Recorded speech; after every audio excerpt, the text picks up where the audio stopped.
आम्ही महायुतीवरच लढणार, पण प्रत्येक आपल्या पक्षाची ताकद वाढवण्याचा प्रयत्न करतोय। आणि तुम्ही जो प्रश्न विचारला त्याच्यावर मी उत्तर दिलं। त्यांची भूमिका जर महायुतीमध्ये लढायची असेल तर त्या राष्ट्रवादी काँग्रेस पार्टीचा देखील सन्मान आमच्याकडनं केला जाईल, हा आमचा शब्द आहे। आणि ते पालकमंत्र्यांच्या नेतृत्वाखालीच लढवू असंही ते म्हणाले। धन्यवाद। पुढे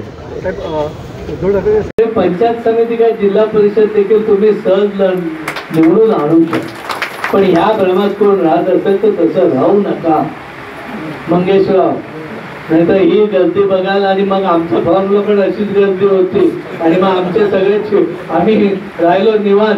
तसं राहू नका, काम बारकाईने करायचंय, कारण शेवटी उमेदवार समोरचा कोण आहे, कसा आहे, तो ताकदीचा आहे नाही असं कधी इलेक्शन मध्ये नसतं। निवडणुकी शेवटच्या दिवसाप्रमाणे निवडणुकीप्रमाणेच लढायची भूमिका तुम्ही सगळ्यांनी घ्या। तेल घालून काम करा। आतापासून आप्पा सांगतो त्या पद्धतीने घरापासून, वाडीपासून, बूथपासून थोडंसं कंटाळवाणं काम आहे।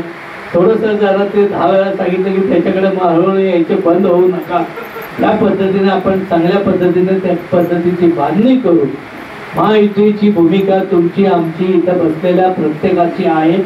आपला त्यामध्ये काही विरोध नाही, परंतु कोणाला काय वाटत असेल हा आला तो आला म्हणून आम्ही असं करू तसं करू, तर आमची तयारी आहे, त्याचं उत्तर या मेळाव्यातून आपण सगळ्यांना देऊ। बाकी आपला धर्म पाळून